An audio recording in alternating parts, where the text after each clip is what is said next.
Rasulillah Muhammad ibn Abdullah wa ala alihi wa sahbihi wa man walah.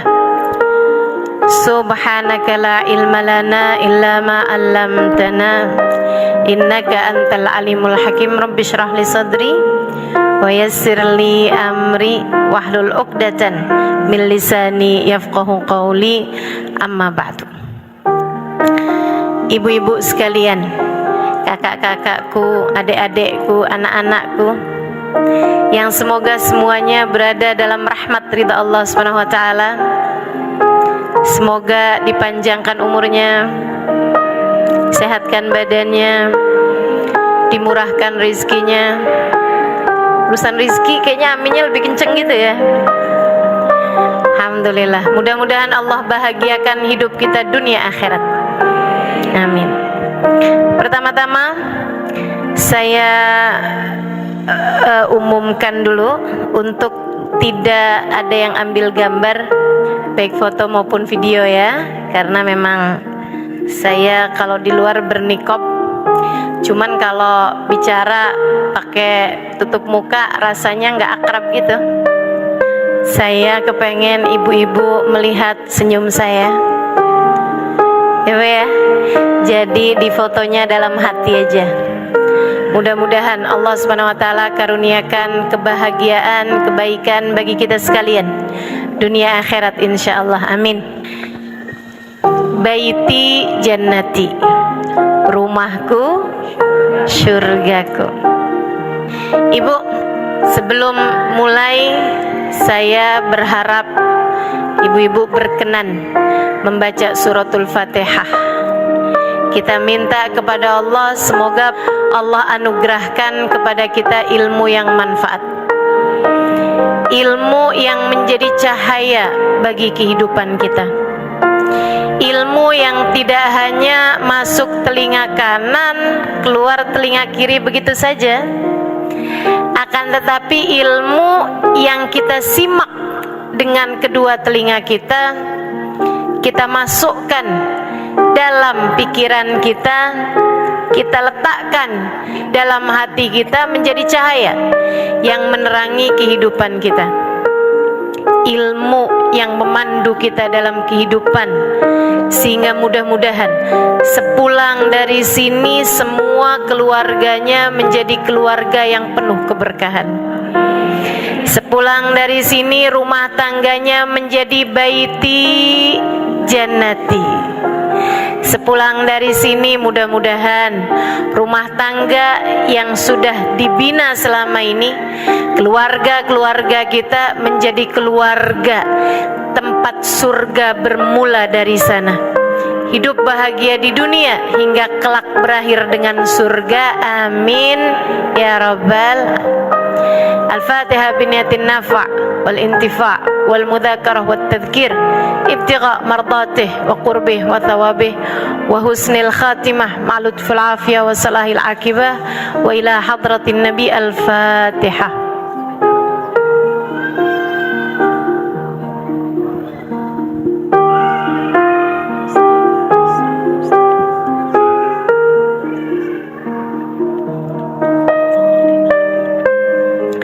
Taqabbalallah minna wa minkum, taqabbal ya karim. Saudariku sekalian yang saya muliakan, saya pernah berkunjung di Museum Nabi. Pernah ada tuh beberapa tahun yang lalu di dekat Masjid Nabawi, dekat Baqi'. Dulu pemerintah Saudi Arabia membuat 2 museum di dekatnya Baqi'. Yang satu Museum Asmaul Husna, yang satunya lagi di belakangnya ada Museum Nabi, Museum Nabawi.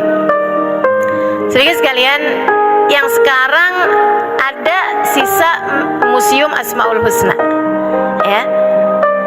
Saya sempat masuk di museum keduanya, dan di museum yang Nabawi itu saya melihat ada contoh rumah Nabi dalam ukuran yang sebenarnya.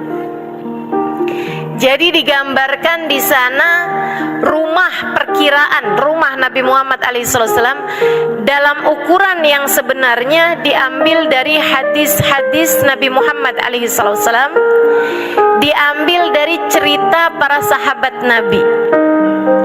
Mereka cerita tuh, ketika mereka lihat rumah Nabi Muhammad alaihissalam, mereka ceritakan ukuran rumah Nabi. Mereka pun membuat replikanya, membuat contohnya. Ibu, saat saya lihat rumah Nabi Muhammad dalam ukuran yang sebenarnya, saya jadi tahu tentang makna sebuah hadis yang dulu sering saya dengar sepanjang saya pesantren. Saya pesantren cukup lama, 12 tahun, 8 tahun di Indonesia dan 4 tahun di Tarim Hadramaut Yaman. Banyak mempelajari hadisnya Nabi Muhammad alaihissalam.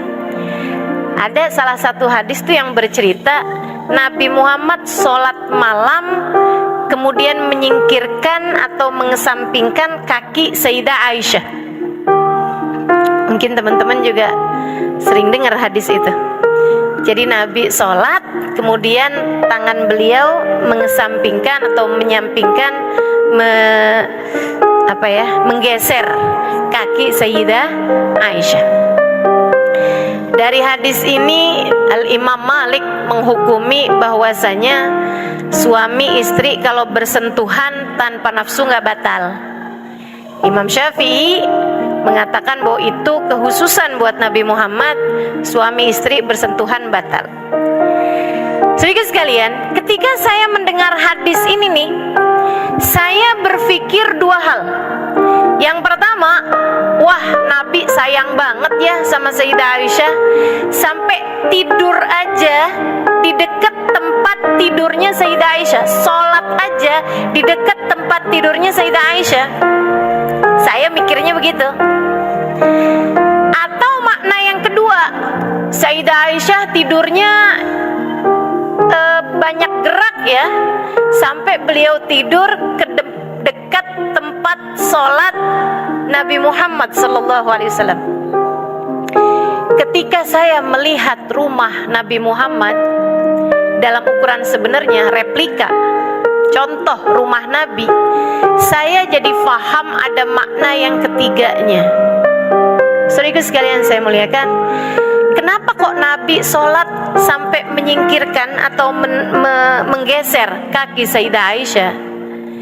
Bukan karena Nabi sangat cinta, meskipun itu iya, tapi bukan karena itu yang sampai Nabi Muhammad sampai sholat aja mau deket tempat tidurnya Sayyidah Aisyah, dari nggak mau jauhnya. Bukan itu juga teman-teman sekalian. Atau Sayyidah Aisyah yang tidurnya sampai kakinya ke tempat sholatnya Nabi. Bukan itu juga, ternyata ada makna yang ketiga. Apa itu? Begitu kecilnya kamar Nabi Muhammad, sampai di tempat itu Nabi Muhammad sholat, di tempat itu pula Sayyidah Aisyah tidur. Saudaraku sekalian, kamarnya Nabi ukurannya hanya sekitar 2 meter kali nggak nyampe 2 meter. Kamarnya Nabi itu ukurannya seukuran kasur kita. Ukuran kasurnya kebanyakan berapa? 180 kali 200. Teman-teman sekalian, seperti itulah ukuran kamar Nabi Muhammad SAW. Ukuran kamar Nabi segitu. Jadi Nabi sholat di situ, Sayyidah Aisyah juga tidur di situ. Sehingga ada hadis menyatakan bahwasanya Nabi sholat dengan menggeser kaki Sayyidah Aisyah. Saudara sekalian, rumahnya Nabi, ya Allah, banyak di antara kita yang rumah kamarnya lebih besar daripada rumah Nabi Muhammad SAW. Karena rumah Nabi itu kamarnya tadi yang saya ceritain 2 meter kali nggak nyampe 2 meter kamarnya. Kemudian rumahnya hanya ada 1 ruangan di depan, kemudian 1 dapur kecil. Segitu aja rumahnya Nabi Muhammad alaihissalam. Saudara sekalian, sangat kecil sekali. Jadi rumah Nabi itu bukan sederhana, tapi sangat sederhana sekali, pakai banget. Sangat amat sederhana sekali, teman-teman sekalian. Kecil pakai banget rumahnya Nabi Muhammad. Tidak ada barang mewah, tidak ada peralatan-peralatan yang indah di rumah baginda Nabi besar Muhammad sallallahu alaihi wasallam. Bersama dengan itu semua, Nabi menyebut rumahnya baiti jannati. Rumahku adalah surgaku. Dari situ saya tahu rupa-rupanya ketika Nabi Muhammad menyebut baiti jannati, rumahku surgaku, tidak terkait dengan keluasan rumah, tidak terkait dengan barang-barang mewah, tidak terkait dengan banyaknya ruangan, apalagi barang-barang canggih yang ada di dalam rumah tersebut. Tidak, teman-teman saudariku sekalian, tidak.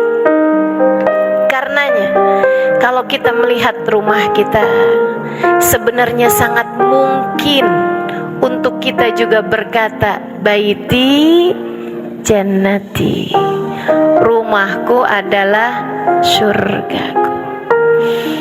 Jadi mau bikin, saya kepengen bikin rumahku jadi surgaku, bukan dengan meluaskan rumahnya, bukan dengan bikin bagus interiornya, bukan dengan memperbanyak barang-barang mewah di dalamnya, bukan, teman-teman saya sekalian. Akan tetapi dengan bagaimana kita menghadirkan surga di dalam rumah itu sendiri.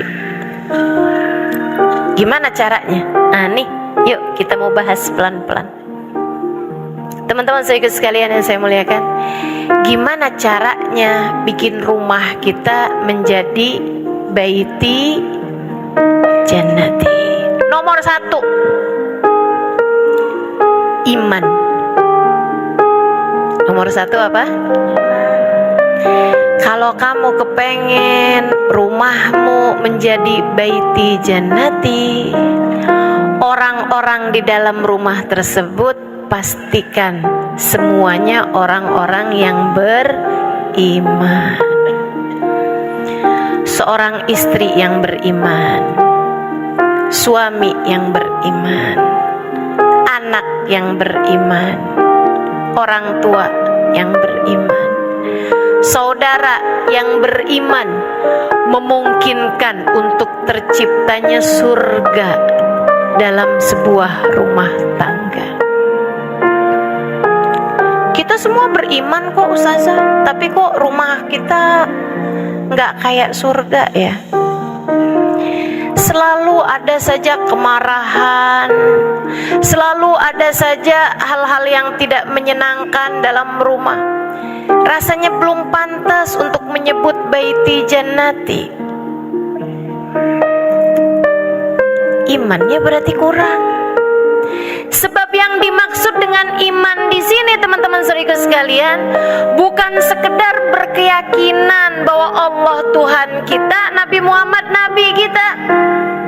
Akan tetapi beriman adalah menghayati makna la ilaha illallah. Tidak ada pencipta kita kecuali Allah. Tidak ada pengatur hidup kita kecuali Allah. Tidak ada penentu rizki kita kecuali Allah. Tidak ada yang dapat menyehatkan atau membuat sakit siapapun kecuali Allah. Bahkan tidak ada sesuatu terjadi kecuali dengan izin Allah. Seorang istri yang beriman adalah seorang istri yang faham bahwa suaminya bukanlah orang yang menghadirkan rizki, bukanlah pemberi rizki. Suaminya hanyalah seseorang yang mendapatkan tugas dari Allah untuk menjemput rizki, bukan mencari rizki. Seorang istri yang beriman faham, seberapapun yang suaminya bawa, itu adalah rizki yang Allah karuniakan. Allah karuniakan, bukan suaminya beri. Sehingga istri yang beriman tidak pernah ada istilah ada uang abang sayang. Nggak ada uang, silahkan tidur di luar. Nggak ada uang abang ditendang, nggak ada ceritanya. Istri yang beriman faham, pemberi rizki cuma satu, namanya Allah. Huwa Razzaq dzul quwwatil matin. Kata Allah, Allah lah sang pemberi rizki, dialah pemilik kekuatan sempurna. Istri yang beriman akan selalu faham bahwasanya bukan suaminya yang menentukan rizki. Penentu rizki hanya Allah subhanahu wa ta'ala. Ada seorang perempuan solehah, suaminya berangkat pergi haji, nggak ninggalin nafkah bagi dia. Teman-temannya pada nengokin, dan ada beberapa orang yang sama orang lain tuh suka nyinyir, kayak netizen, suka julid. Dia nengokin temennya nih, dan dia tahu bahwa suami temennya pergi berangkat haji tapi nggak ninggalin nafkah bagi keluarganya. Dia nyinyir sama temennya. Dia bilang, mudah-mudahan kamu sabar ya. Bahasanya nih kayak ngasih nasihat, padahal manas-manasin. Dia bilang, yang sabar ya, katanya suami kamu pergi haji gak ninggalin nafkah. Gak mikir, laki-laki zaman sekarang emang kayak begitu. Gak mikirin istrinya, ibadah mau suka-suka sendiri aja. Gak ninggalin nafkah ya buat kamu, benar. Sian kamu, katanya nih. Tapi sang istri perempuan beriman, dia bilang, iya, suami saya pergi nggak ninggalin uang, tapi dah nggak apa-apa, karena kan yang pergi yang tukang makan rizki, yang ngasih rizki nggak pernah pergi. Dhahaba akilur rizik wa baqir razzaq. Apa yang harus saya susahin? Yang pergi tukang makan rizki. Sang pemberi rizki tidak akan pernah pergi. Masya Allah, gak pernah takut. Suaminya bilang, hari ini saya bawa duit sedikit aja nih. Istrinya bilang, gak apa-apa bang, biar sedikit, insya Allah berkah. Yang penting halal. Besokannya suaminya bilang, maaf, nih hari nggak bawa apa-apa. Nggak apa-apa bang, yang penting abang pulang selamat. Masih ada sisa dari uang kita kemarin. Nggak apa-apa. Insya Allah besok akan dikasih rizki yang lebih luas. Gitu. Tuh istri beriman begitu. Jangan kalau suaminya pulang bawa banyak, alhamdulillah. Kalau suaminya pulang nggak bawa uang, innalillah. Perempuan beriman, perempuan faham, pemberi rizki cuma satu, namanya Allah. Masya Allah. Suami yang beriman juga begitu. Suami yang beriman faham bahwasanya segala sesuatu penentunya adalah Allah. sehingga dia ngelihat istrinya kayak gimana, bawaan lucu aja.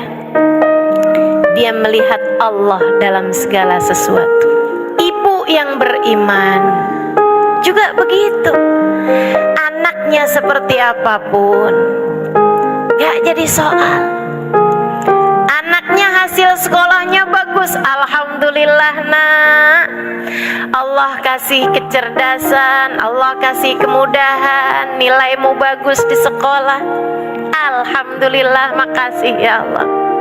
Nilai anaknya jelek, alhamdulillah nak, matematika 5, dulu mamah 3, alhamdulillah, gak apa-apa, gak apa-apa.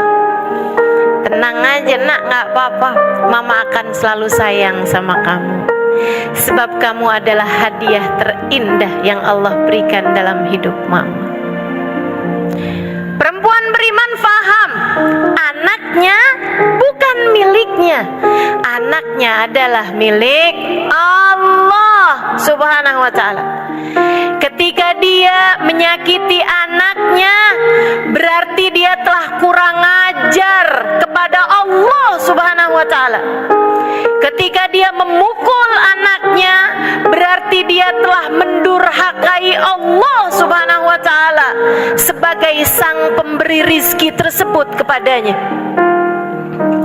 Hati-hati saudaraku sekalian, anakmu bukan milikmu, ia miliknya Allah.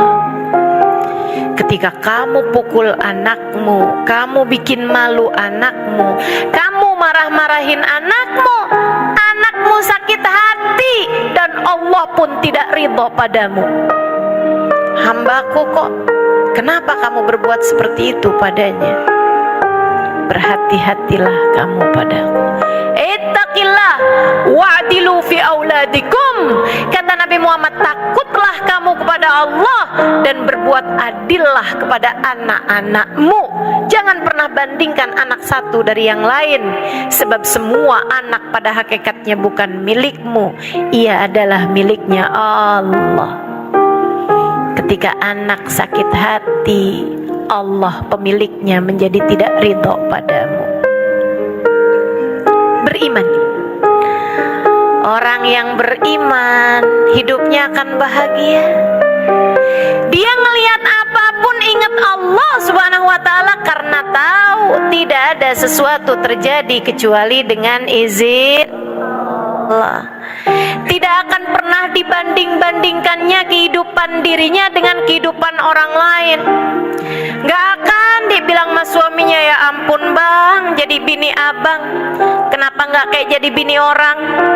Gak ada, karena dia tahu hidup itu semuanya adalah anugerah dari Allah. Allah udah bagi-bagi tiap orang, Allah udah bagi-bagi. Allah yang tahu apa yang diberi kepada hamba-hambanya.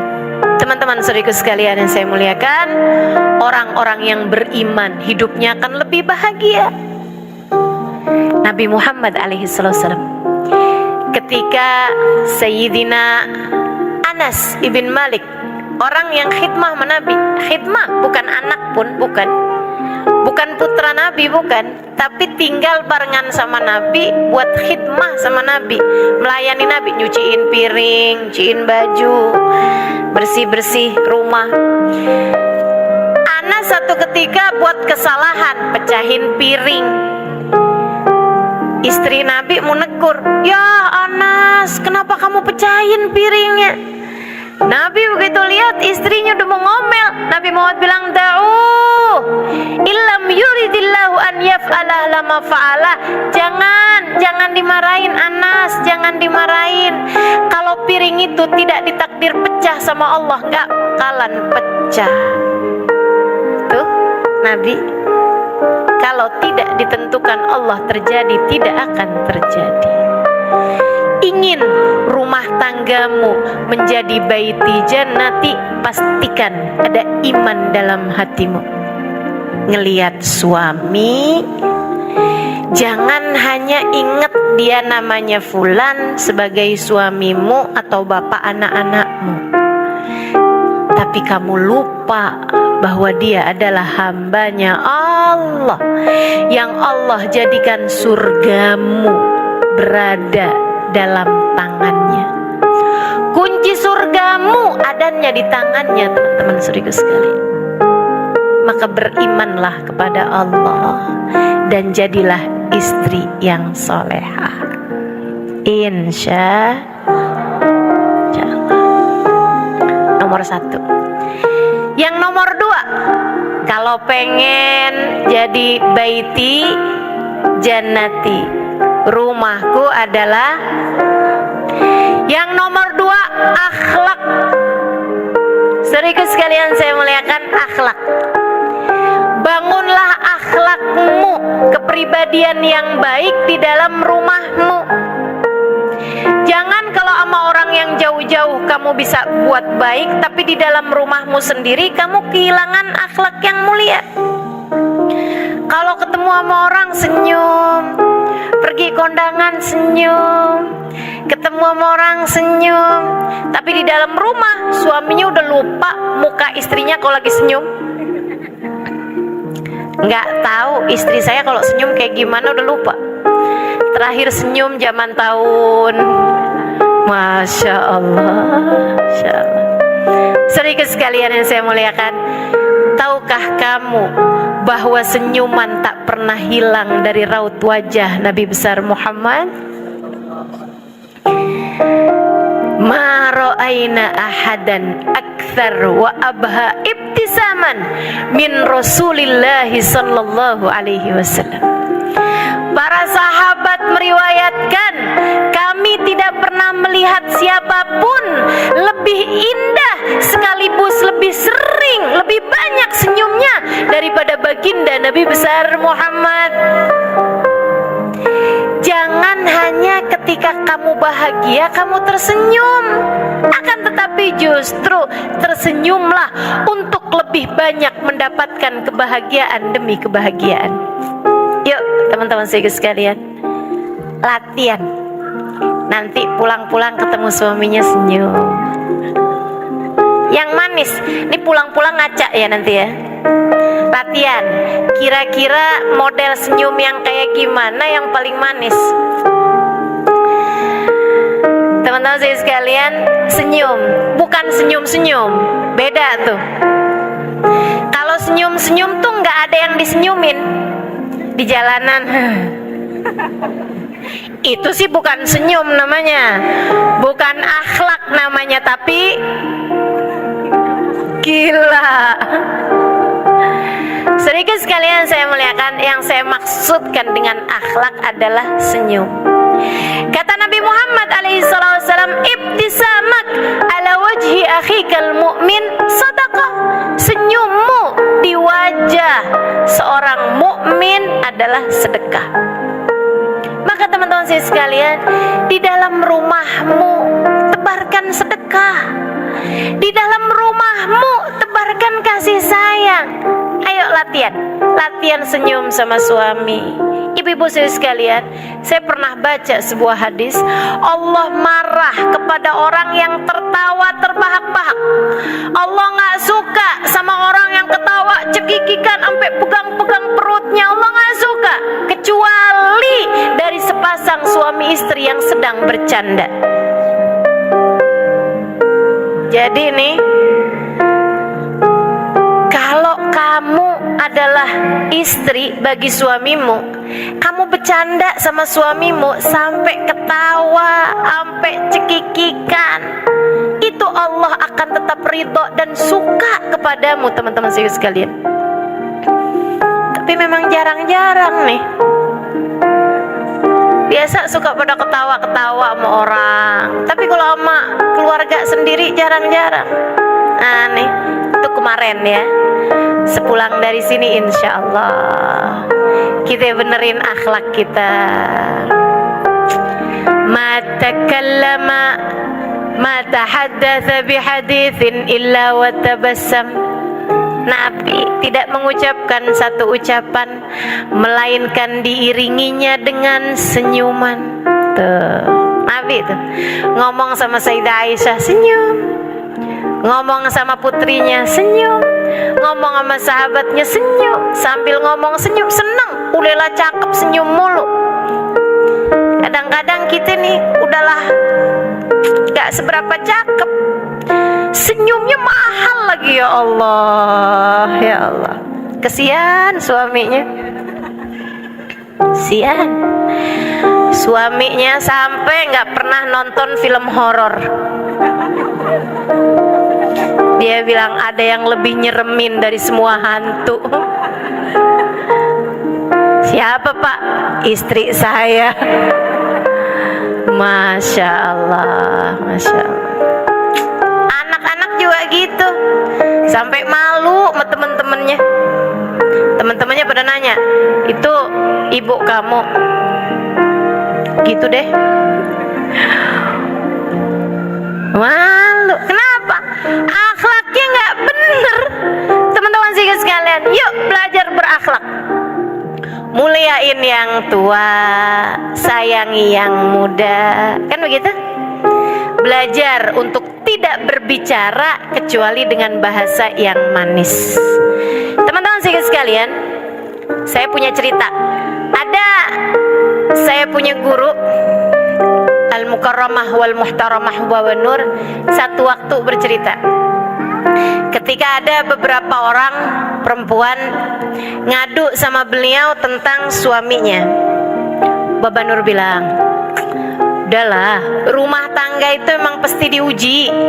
Kata beliau nih, akan tetapi seperti apapun suamimu, jangan pernah kehilangan akhlakmu kepadanya. Sebab akhlak itu penentu bagaimana rumah tanggamu, surgakah ataukah naudzubillah nerakakah, baiti jannati atau baiti nari. Ditentukan dengan satu iman, yang kedua akhlak. Teman-teman saudaraku sekalian, ini akhlak perkara penting. Beliau kemudian cerita, dia bilang di kampung kami dulu, beliau aslinya dari satu kota, kemudian pindah ke kota yang lain sesudah menikah dengan guru kami Al Habib Umar bin Hafid. Beliau cerita tentang orang di kampungnya, kampung beliau kecil. Dia bilang ada satu keluarga, yang mana keluarga tersebut itu punya keluarga besar, satu keluarga besar, abang gitu ya, laki-laki, terus ada adiknya juga gitu kan, punya usaha yang dibangun bersama-sama, dipegang sama adik mereka. Adiknya punya istri, punya anak-anak. Satu waktu adik yang pegang perusahaan milik keluarga meninggal dunia.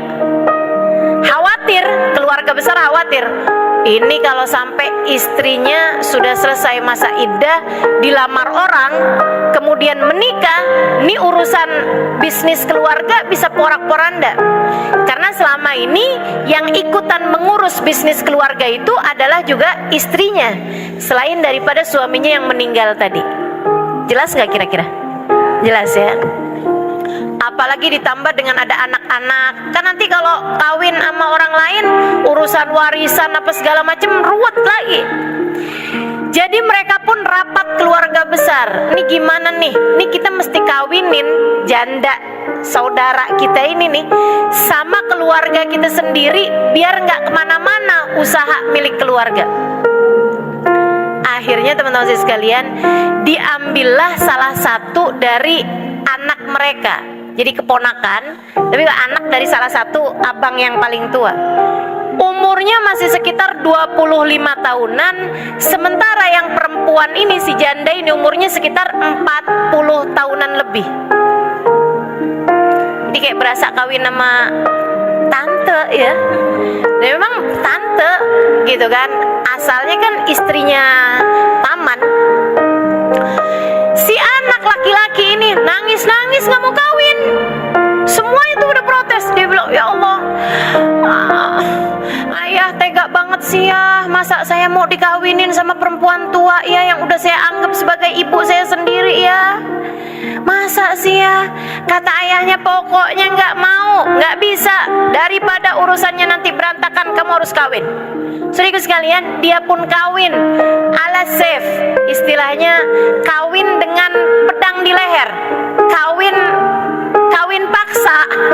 Ini ya bukan Siti Nurbaya nih, laki-laki nih. Laki-laki tapi dikawin paksa sama keluarganya. Sampai keluarganya bilang begini nih, udah deh kamu kawin aja, urusan nanti beberapa bulan atau mungkin berapa tahun kamu pengen kawin lagi, udah ntar kawin lagi. Tapi yang ini kawinin dulu aja, biar enggak jatuh kepada orang lain yang nanti bikin urusan keluarga ini jadi berantakan. Dia pun terpaksa kawin. Sehingga sekalian saya muliakan, setahun, 2 tahun, 3 tahun, 10 tahun, 20 tahun, 30 tahun. Sampai kemudian ketika si istri umurnya mulai 60 tahunan. Sementara sang suami umurnya 40 tahunan. Udah kawin dapat sekitar 20 tahun. Perempuan umur 60 tahun kan udah mulain tuh sakit-sakit kaki. Betul nggak, Bu? Saya tahu kok umur ibu-ibu nih nggak pakai ngelihat muka, tapi ngelihat cara duduknya. Kalau udah tiap 10 menit ganti posisi, tuh 10 menit ganti posisi, gitu kan ya? Dari mulai miring kanan, ntar ganti lagi miring kiri, tuh. Dari mulain yang masih pengantin baru baunya minyak wangi, sekarang baunya minyak kutus-kutus. Masya Allah, minyak angin dah baunya sekarang. Ya Allah, ya Allah. Ibu-ibu saudara sekalian, si istri ini umur 60 tahunan mulai sering sakit-sakitan. Suaminya 40 tahun kan lagi gagah-gagahnya ya. Keluarga besar panggil dia lagi nih, si suami dipanggil lagi. Bapaknya bilang, bapak dia nih, nak, katanya istri kamu sekarang mulai sakit-sakitan. Iya bener pak, doain biar cepet sehat. Lagi sakit mang sekarang. Saya panggil kamu nak, barangkali kalau kamu ada kepengen mau nikah lagi, tinggal sebutin aja anak siapa yang kamu mau, nanti kita lamarin. Kalau kamu nggak enak mau ngomong sama istri kamu, biar nanti deh yang perempuan-perempuan ngomongin sama dia. Saya rasa dia adalah seorang perempuan bijak yang akan merelakanmu menikah dengan perempuan lain. Apalagi dia paham keadaan dia sekarang sudah sering sakit-sakitan. Apa jawab suaminya? Tidak ayah, saya tidak akan pernah sanggup menduakan dia. Ini nih yang jomblo-jomblo yang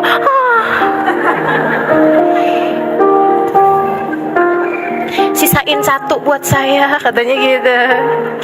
Dek, jarang yang begitu. Saya bilangin aja jarang. Ibu-ibu sekalian saya muliakan.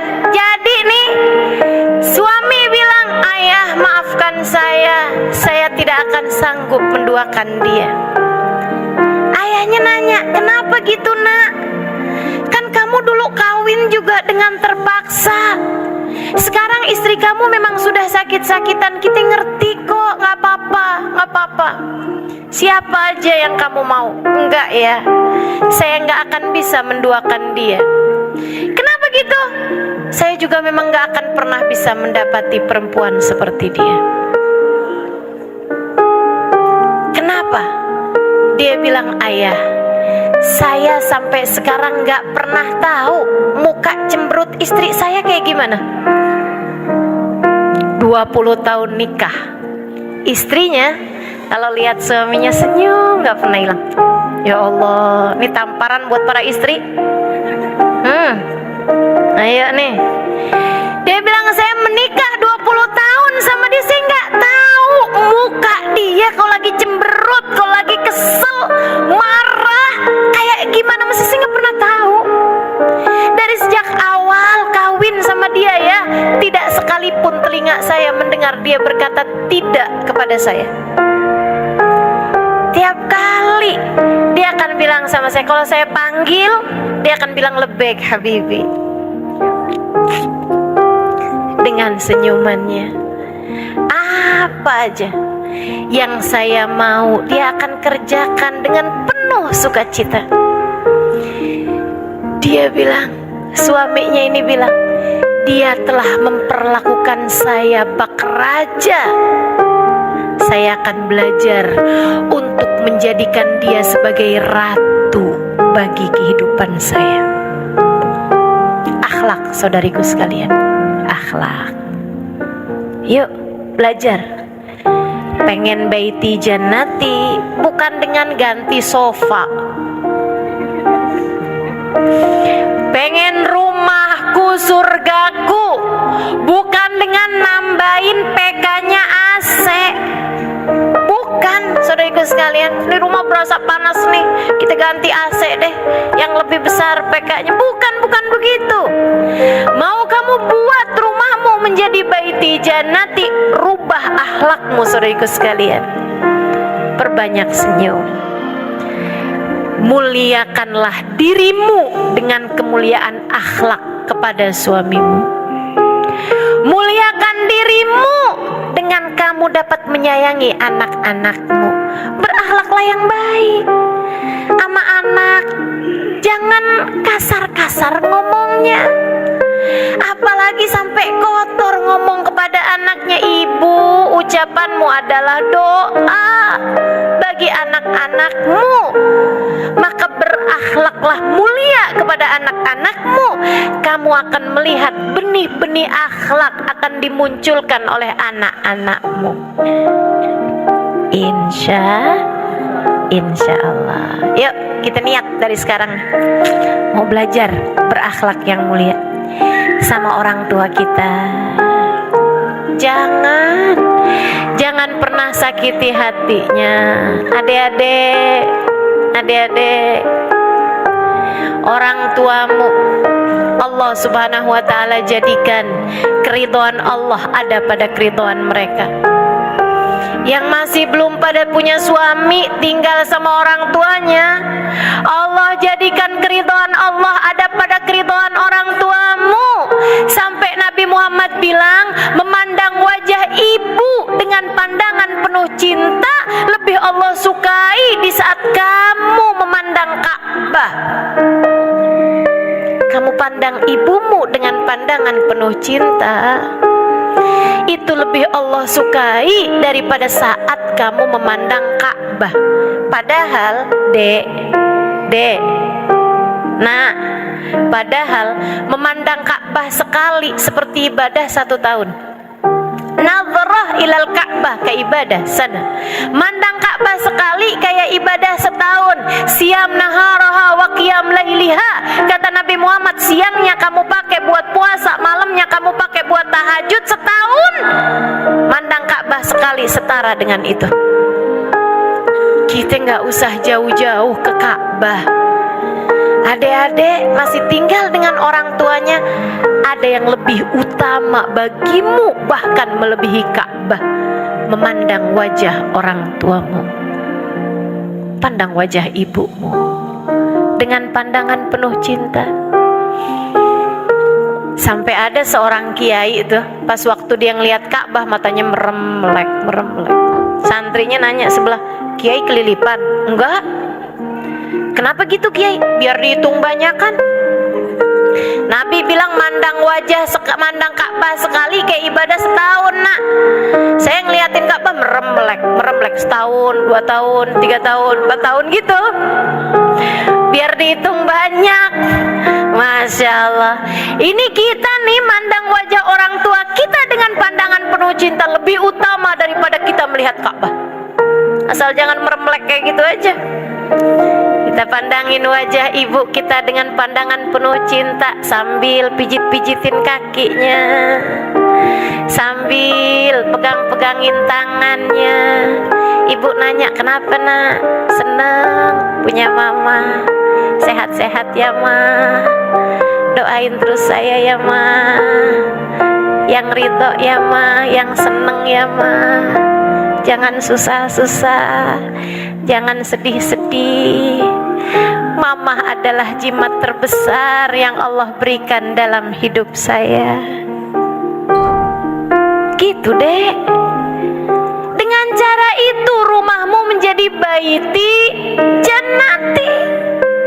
Ada rasa saling sayang, ada akhlak yang dibangun di dalam rumah tersebut. Tapi ustazah, ibu saya bukan perempuan soleha. Ibu saya bahkan gak sholat. Urusan dia gak sholat, urusan dia sama Allah.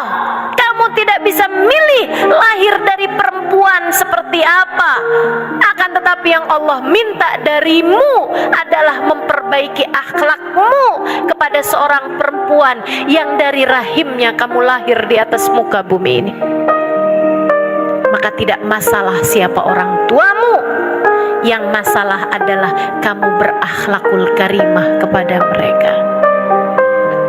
Allah jadikan keridhoannya terletak pada keridhoan orang tuamu. Ridallah fi ridal walidin wa sukhtullah fi sukhtil walidin. Istri juga gitu. Keridhoan istri ada pada suami. Yuk, yang benar. Akhlaknya dibangun akhlakul karimah. Insya. Biasanya kalau urusan bahas istri nih kepada suami mesti gimana? Suka ada pertanyaan begini nih, Ustazah kan lihat-lihat dulu suaminya kayak gimana. Kalau suami saya kayak Rasulullah, ya saya bisa jadi kayak Sayyidah Khadijah. Suami saya masalahnya kayak Abu Lahab, Ustazah. Gimana saya bisa kayak jadi Sayyidah Khadijah? Katanya seorang perempuan. Suka ada yang berpikiran seperti itu, teman-teman sekalian. Saya bilangin ya, perempuan mulia akan mampu memuliakan suaminya, siapapun suaminya. Dan perempuan hina hanya akan menghina suaminya, siapapun suaminya. Tuh, istrinya Nabi Nuh, suaminya Nabi, teman-teman saudaraku sekalian. Tapi karena dia emang perempuan gak benar, walaupun suaminya Nabi, dia menjadi salah satu dari perempuan yang tenggelam di saat Allah menenggelamkan kaum kafir. Istrinya Fir'aun, suaminya Fir'aun loh ini. Istrinya perempuan solehah, walaupun dia adalah istri dari Fir'aun, laki-laki paling biadab, laki-laki paling durhaka, laki-laki paling kafir. Bukan hanya gak percaya sama Nabi, dia bahkan ngaku dirinya sebagai Tuhan. Gimana coba? Akan tetapi istrinya perempuan solehah, ia tetap solehah bahkan ketika suaminya Fir'aun. Allah ganjar dia dengan surga. Ibu-ibu sekalian, suami kita kan gak Fir'aun amat ya. Maka belajar buat bisa berakhlakul karimah sama suami. Insya Allah. 1, 2. 1 apa tadi? Iman. Yang kedua apa tadi? Akhlak. Yang ketiga, teman-teman saya sekalian, yang terakhir. Kalau banyak-banyak takut lupa. Dah, 3 aja. Kalau kamu kepengen buat baiti jannati, maka cara yang ketiganya, ibadahlah bersama-sama. Itu mengeratkan, itu menyatukan, itu akan membuat rahmat turun di dalam rumah tanggamu ketika Allah lihat kalian yang ada di dalam rumah tersebut beribadah bersama-sama. Sholat berjamaah, makan berjamaah. Kata Nabi Muhammad, al-barakah ma'akasratil ayati. Allah kasih keberkahan pada makanan bersama dengan banyaknya tangan yang makan bersama-sama di atas meja makan tersebut. Semakin banyak tangannya, semakin bareng-bareng satu keluarga makannya, maka akan semakin banyak rahmat yang turun. Kalau sebuah rumah tangga orang-orangnya mengerjakan ibadah bersama-sama, Allah akan memandangnya sebagai satu kesatuan. Dan kalau satu kesatuan dilaksanakan bersama-sama, teman-teman saya sekalian, Allah tidak akan tega untuk memisahkan mereka kelak di akhirat. Yang bersatu dalam ibadah di dunia, Allah akan tetap menyatukan mereka hingga di surga. Maka rumah tangga yang mengerjakan ibadah bersama-sama, saudariku sekalian, akan memungkinkan mereka untuk mendapatkan catatan amalnya dengan tangan kanan, wa yanqalibu ila ahlihi masrura, dan akan dikumpulkan bersama dengan keluarganya kembali dalam keadaan penuh sukacita. Begitu Allah bercerita dalam Al-Quran. Fa amma man utiya kitabahu biyaminihi fasawfa yuhasabu hisaban yasira wa yanqalibu ila ahlihi masrura. Adapun orang-orang yang menerima catatannya dengan tangan kanan karena penuh dengan ibadah, karena penuh dengan akhlak, karena penuh dengan iman, catatan kehidupannya akan diberi dengan tangan kanannya. Dia akan dihisab dengan hisaban yang mudah, kemudian dikembalikan, disatukan bersama dengan keluarganya, masrura, dalam keadaan penuh sukacita. Surgamu di akhirat dimulai dari surgamu di dunia. Jika kamu di dunia selalu mengerjakan ibadah bersama-sama dengan orang dalam rumahmu, insya Allah nanti di hari akhirat Allah akan kumpulkan kalian bersama-sama di dalam surganya. Ibadah bareng-bareng.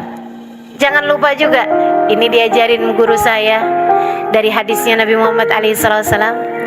Kalau kamu berasa rumahmu panas, bukan panas karena kurang kipas angin, bukan, tapi panas karena rasa hatinya kayak bawaan suami keras, pengen marah-marah, anak-anak juga suka gitu, suka kenceng-kencengan suara. Duh, rumah kayaknya gak enak banget nih. Saudara sekalian saya muliakan, mulailah dengan beribadah bersama-sama. Salah satunya, pastikan jangan ada orang masuk ke dalam rumah kecuali ucap salam. Ucap salam juga sama Nabi, kemudian baca ayat kursi. Diajarin sama Nabi Muhammad. Ya, bagi siapa yang ngerasa kok kayaknya gimana gitu ya, saya kepengen nih padahal ngamalin akhlakul karimah, keimanan, ibadah bersama-sama, tapi suami saya keras banget, saya nggak bisa bilanginnya. Cobain, sedikit sekalian, bilangin, saya barusan dapat ilmu dari ada seorang ustadzah. Bilang sama suaminya, dia bilang katanya kalau kita masuk dalam rumah suruh baca ayat kursi. Biar kenapa? Sekali aja. Kalau saya suruh 100 kali ntar kagak masuk-masuk rumah. Sedikit sekalian ucap salam. Assalamualaikum warahmatullahi wabarakatuh. Assalamualaikum warahmatullahi. Kan gitu ya, masuk rumah ucap salam. Kemudian ucap salam kepada Nabi. Assalamualaikum ayyuhan nabi warahmatullahi wabarakatuh. Kemudian teman-teman saya sekalian, bismillahirrahmanirrahim. Allahu la ilaha illa huwal hayyul qayyum la ta'khudhuhu sinatu wa la naum lahu ma fis samawati wa ma fil ard man dhal ladzi yashfa'u 'indahu illa bi idhnihi ya'lamu ma bayna aydihim wa ma khalfahum wa la yuhituna bi syai'in min 'ilmihi illa bima syaa' wasi'a kursiyyuhu samawati wal ard wa la ya'uduhu hifdhuhuma wa huwal 'aliyyul 'azim. Teman-teman sekalian saya muliakan, itu kalau kamu baca itu tiap kali masuk rumah, setan gak ikutan masuk. Yang suka bikin kita marah-marah itu seringnya bukan kita loh, tapi setan kita. Yang bikin suasana panas tuh seringnya bukan kita nih, tapi gara-gara setan kita. Suami lihat kita pengen marah-marah, yang dia lihat bukan kita, kayaknya setan kita. Kita lihat anak pohon pengen marah aja, yang kita lihat bukan anak kita, tapi yang barengan sama dia. Ikutan masuk dalam rumah, tinggalin setan-setan di luar rumah, bacalah ayat kursi. Jadi kalau anak kita masuk rumah sambil marah-marah, bilang, "Nana, keluar lagi. Keluar lagi, ulangi, keluar lagi. Baca ayat kursi coba." Masuk lagi lain.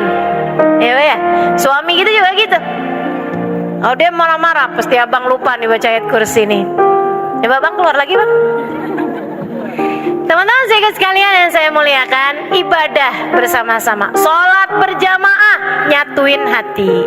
Ya, ibadah bersama-sama. Nabi Muhammad bilang, Allah kasih rahmat terhadap seorang suami yang bangun di waktu malam, kemudian membangunkan istrinya, dan keduanya mengerjakan ibadah malam bersama-sama. Kan begitu? Allah kasih rahmat terhadap seorang istri yang bangun di waktu malam, kemudian membangunkan suaminya, dan keduanya mengerjakan ibadah bersama-sama. Masya Allah, Masya Allah. Allah memandangnya sebagai satu kesatuan. Allah turunkan rahmat dalam rumah tersebut, menjadikan rumah senantiasa adem, senantiasa tenang, senantiasa tentram, karena guyuran hujan rahmat yang Allah SWT berikan dalam rumah tersebut. Kalau urusan rizki, bantu juga. Tiap masuk rumah baca kulhu. Itu Nabi juga ajarin, ya. Nabi ajarin terhadap seorang laki-laki yang ngadu menabi rezekinya seret bener. Nabi Muhammad bilang, kalau kamu masuk ke rumah, ucap salam sama penghuni rumah, ucap salam kepadaku, kata Nabi, kemudian bacalah surat Al-Ikhlas. Sekali boleh, 3 kali lebih bagus. Sekali aja juga nggak apa-apa, teman-teman saya sekali. Ya, kalau nggak ada kerjaan dalam rumah, rezeki seret banget, keluar masuk rumah aja. Cuk lagi, baca kulhu lagi, rezeki akan datang dengan melimpah ruah. Sedikit sekalian saya muliakan, sahabat ini kerjain perintah Nabi Muhammad. Dapat 3 bulan, 4 bulan dia datang lagi, wajahnya udah ceria. Alhamdulillah Rasul, rezeki lancar dah. Kayaknya masuk nggak cuman lewat pintu aja, jendela-jendela kayaknya juga dimasukin rezeki nih. Sesudah saya mengamalkan apa yang kau sampaikan, tiap kali masuk rumah ucap salam, kemudian baca surat Al-Ikhlas. Kalau yang ayat kursi tadi buat apa? Buat setan. Buat setan, ngusir setan. Iya, teman-teman sekalian saya muliakan, diamalkan ini semua, insya Allah rumah tangga kita menjadi baiti jannati. Iman, yakinlah bahwa tidak ada sesuatu terjadi kecuali dengan izin Allah. Iman, yakinlah bahwa tidak ada pemberi rizki kecuali Allah. Iman, teman-teman sekalian, jika kuat di dalam hatimu, jika kuat di dalam penghuni rumah, insya Allah akan menjadikan rumah selalu berada dalam ketenangan. Yang kedua, akhlak. Muliakan suamimu, sayangi anak-anakmu, muliakan orang tuamu, sayangi saudara-saudarimu. Dengan itu akan menjadi rumahmu baiti jannah. Dan yang ketiga, beribadahlah bersama-sama. Insya Allah kita niat mau ngamalin, mudah-mudahan Allah bantuin. Ya man waffaqa ahlil khair lil khair wa antahum alaih wafiqna lil khair wa inna alaih. Ya Allah, engkaulah yang telah memberi kemudahan hamba-hambamu untuk mengerjakan ketaatan sesudah mereka mendengarkan kebaikan-kebaikan. Ya Allah, mudahkan kami sesudah mendengarkan kebaikan ini untuk dapat mengamalkannya dalam kehidupan kami. Ala hadhihi niyah wa bikulli niyatin salihah jami'ah syamilah ila hadratin Nabi. Al-Fatihah.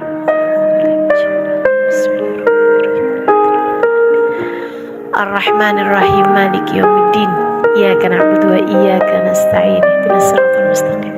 Siratal ladzina an'amta 'alaihim ghairil maghdubi 'alaihim waladdallin. Amin. Taqabbalallah minna wa minkum taqabbal ya karim. Terima kasih, mudah-mudahan bermanfaat. Kurang lebihnya mohon maaf. Wal afu minkum.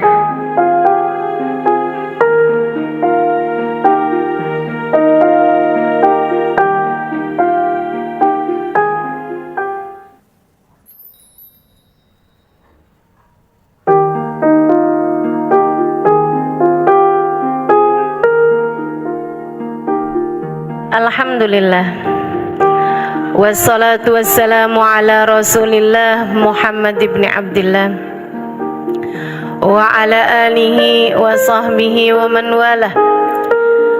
Subhanaka la ilma lana illa ma 'allamtana innaka antal alimul hakim. Rabbi shrah li sadri wa yassir li amri wahlul 'uqdatan min lisani yafqahu qawli. Amma ba'du.